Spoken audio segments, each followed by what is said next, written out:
Hey, what's going on, everybody? This is Chris Martinez from Dynamic Duo Training, and I'm just going to talk a little bit about my knee injury and along with this video and like why I did it. So basically what happened was I ended up getting chronomalacia of the patella, and for those of you that don't know what it is, it's basically where you have a threshold for your cartilage around your knee, and that threshold actually just gets broken down. So once it's broken down, there's nothing there, when your knee bends and when it hits, I mean, there's going to be obviously pain. So, all the cartilage was pretty much broken down once I got that injury. And I mean, there's a lot of reasons why you could have got it. It could have been from like all the heavy squatting and maybe not taking care of it, not going and get some active release therapy or maybe some soft tissue work to help prevent that. I mean, I really don't know. It could have been a lot of things. And so I went to the orthopedic. And I knew something was wrong with it, and he classified it as chronomalacia of the patella, and it was pretty devastating because I had been out like 3 weeks before that just because it was painful. I didn't know what to do, how to fix it. I went and saw like, multiple different people, professionals, to try to get what to the root of the problem. And so when he told me, like, he knew right off the bat what the symptom was and exactly what it was. So when he told me it was chronomalacia, it was devastating. I mean, the first thing he said was, you'll never be able to squat heavy again. And, when he told me that, just so many things ran through my mind. But, like when he said that, I took that with a grain of salt. And I knew the minute when I got back to my house that, I was going to write that down and put it right there where my computer's at and look at it every single day to give myself motivation, to push myself that much harder, to know that I will get back there one day. It's just going to take a lot of work. It's not one of those things where I can't do it ever again. That's his opinion, but I didn't really believe all of it. There's some things I had to do, maybe to modify my squat to where I couldn't go as deep or something like that. But there's no way I was gonna sit there and let him tell me that you can't squat heavy again. So yeah, I took all his information. I did all the recommendation stuff to rehab it, and it basically took about total about 8 to 9 months to rehab it and finally get back to where there's no pain when I was doing it. So like I said, I went home and wrote down on the computer, printed it out, you'll never squat heavy again. Put that right there on my wall, so when I look at it in the computer, just fires me up, motivates me that much more. And hopefully one day I'll be able to squat super heavy again. But where I'm at right now, like it's perfect, it's great. Feels good to be back at it again, lifting some decent weight, respectable weight. So like I said, I'm not trying to do this to brag about it or even like say oh, poor me, like boo-hoo, nothing like that. I'm just doing it just to really like inspire you guys, and never let anybody sit there and tell you can't do something or like to throw in the towel, because it's never like that. You got to keep pushing forward. You gotta want it that bad, and you gotta want it that much more than what they tell you. And basically just doing this to inspire, motivate people. If you have an injury or something going on, just push through it. It's going to take time, but you got to keep putting one foot in front of the other and just keep grinding, man. Just keep pushing through it and you'll get there. Okay? All right, peace. Okay, so one of the big modifications I had to make with my squat was I had to switch from a high bar, as you can see right here, a high bar squat, and I had to switch to what you call a low bar squat right there, a little bit under the traps. And what that does is it took a lot of the pressure off the patella, the front kneecap, when I squatted.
so I'm gonna talk a little bit briefly about the rehab process and what I had to do, but I'm gonna put the full details in the blog on the bottom of this video. Okay, so basically the rehab was the main thing was I had to do a lot of isometric exercises for my knee to build up strength right around that patella area, and that included like a lot of leg lifts with ankle weights, stuff like that. Also, I had to do a lot of stretching. I got some active release done. What else did I do? I did like a lot of icing around the knee area. Even did like warm saltwater baths with Epsom salt. Um, then I had to basically just lay off of it. Time was probably like the hugest factor in it, was to lay off of it and not even do anything to where I'm putting overload on the knee. But after that, once it was pretty much good to go, I had to start off with some body squats. And then I had to just do some ball squats against the wall to try to get my range of motion a little bit better. And then after that, I just started off doing, a low bar squat instead of a high bar squat, which was like extremely difficult. Like that was so hard to adjust to because I was never used to a low bar squat. And it's like if you don't have the external rotation to actually go back like this far where the bar's at on a low bar, I mean, it's extremely painful on your front delts, and it could even lead to an injury if you put that much weight onto the barbell for squats. So I had to do a lot of external internal rotation exercises to get the range of motion, so my shoulders could actually go back further when I'm holding the bar for the squat. So that was a process as well. During the time though when I was 8-9 months off of not being able to do any type of quad work, basically to keep the size, what I did was I did a lot of occlusion work, and then I even did some occluded list cardio, low intensity cardio on the bike, and that helped out a lot. And I got to thank Lane Norton for that. That was a great idea, and that helped out keeping some of the size in my quads. So yeah, that's basically like the rehab part, and basically like what I did to kind of like get back to where I'm at now. But for more information, check out the blog below, and it's in more depth, more detail. Okay, thanks.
All right, what's going on, everybody? So I'm just gonna wrap this up real quick, and first off, I want to thank you guys for taking 10 to 12 minutes out of your guys' time to watch this video. It means a lot to me. I put a lot of work into this video, over the course of a year and a half, and I did this just mainly just to inspire you guys. I didn't do this to show off or for you guys to feel sorry for me, or to see like the injury that I have and pout about it or anything like that. It was more just to inspire you guys and to let you guys know that you put your mind to anything, you guys can overcome that. And if you guys want something, you guys got to go out there and you guys got to get it yourself, okay? Because nobody's going to hand it to you guys, okay?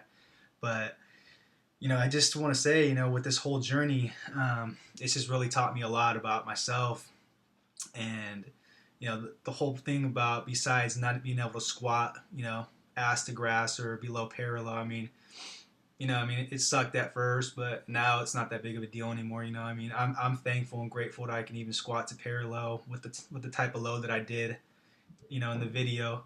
And another thing it brought me to was just being really humble, because there's people out there that have missing limbs, physical limitations, diseases. They can't even walk. So this made me really humble about that I can still even go out there and squat. I can't squat to or past parallel, but oh well. I can still squat, and I can still squat pretty damn heavy, and I'm gonna squat even more heavy. Once I really start getting into it. So yeah, it made me really humble. Taught me a lot of lessons about myself, life, adversity. Not believing what somebody says and proving them wrong. So I just want to say, thank you to my coach, Lane Norton. He really stuck by me and kept encouraging me. Made some modifications. With my knowledge as well. I want to say thank you to my family, my loved ones, for putting up with my frustrating times. I was pissed off at sometimes. I was an asshole sometimes, but it was just part of being frustrated. Just part of loving. Loving the iron game and all that stuff. So I want to thank you guys. Okay. I want to thank even the orthopedic, for him telling me that day that you can't squat heavy or you won't be able to squat heavy, because he literally pushed me to want to just go out there and overcome this and prove his ass wrong, So I thank him very much, and I respect the guy a ton, but I proved him wrong. Okay. And hopefully, you watch this video, but I proved you wrong. So, yeah, I just want to say thank you to everybody. Thank you for taking the time to watch this. Like I said, man, just don't ever give up at anything in life that you really love and you're passionate about. Go out there and fight. Take what's yours. That's all it really it's about. You get knocked down, you get right back up and keep swinging. Okay, so make sure to subscribe to our videos.